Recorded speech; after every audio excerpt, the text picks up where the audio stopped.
बिस्मिल्लाहिर्रहमानिर्रहीम, अस्सलाम वालेकुम। वेलकम टू माय चैनल दावत इस्लाम। मैं हूं आपका दोस्त शफकत अली ऑफिशियल। उम्मीद करता हूं कि आप सब लोग ईमान के आला दर्जे पे होंगे। सूरत अल माइदा की आयत नंबर 102 का तर्जुमा, तुमसे पहले एक गिरोह ने इसी किस्म के सवालात किए थे, फिर वो लोग उन्हीं बातों की वजह से कुफर में मुब्तला हो गए। सूरत अल माइदा आयशा नंबर 117, यानी पहले इन्होंने खुद ही अकायद और अहकाम में मशकाफियाँ की और एक एक चीज के मुतल्लिक सवाल कर करके तफसीलात और कयूद का एक जाल अपने लिए तैयार करवाया। फिर खुद ही उसमें उलझ कर इक़्तिदादी गुमराही और अमली नाफरमानियों में मुब्तला हो गए। इस गिरोह से मुराद यहूदी हैं, जिनके नक्शा कदम पर चलने में कुरान और नबी करीम सल्लल्लाहु अलैहि वसल्लम की तनबीहात के बावजूद मुसलमानों ने कोई कसर उठा न रखी थी। सूरत अल माइदा की आयत नंबर 103 का तर्जुमा, अल्लाह ने न कोई बहिरा मुकर्रर किया है, न सहबा और न वसीला और न हाम, मगर ये काफिर अल्लाह पर झूठी तोहमत लगाते हैं और इनमें से अक्सर बेअक्ल हैं कि ऐसे वहमियात को मान रहे हैं।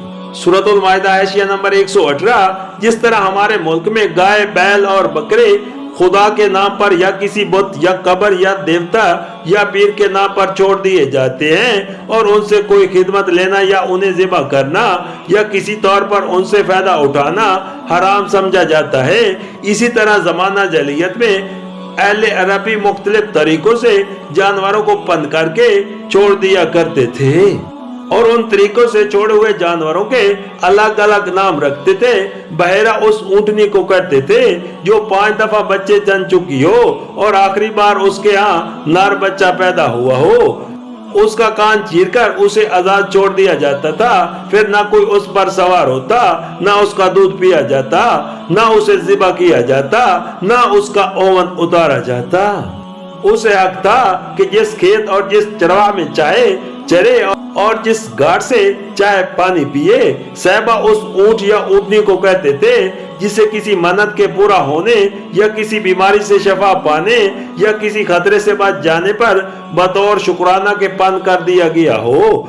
नेजा जिस ऊँटनी ने 10 मर्तबा बच्चे दिए हों और हर बार मादा ही जनी हो, उसे भी आजाद छोड़ दिया जाता था। वसीला अगर बकरी का पहला बच्चा नर होता तो वो खुदाओं के नाम पर ज़िबा कर दिया जाता और अगर वो पहली बार मादा जनती तो उसे अपने लिए रख लिया जाता था।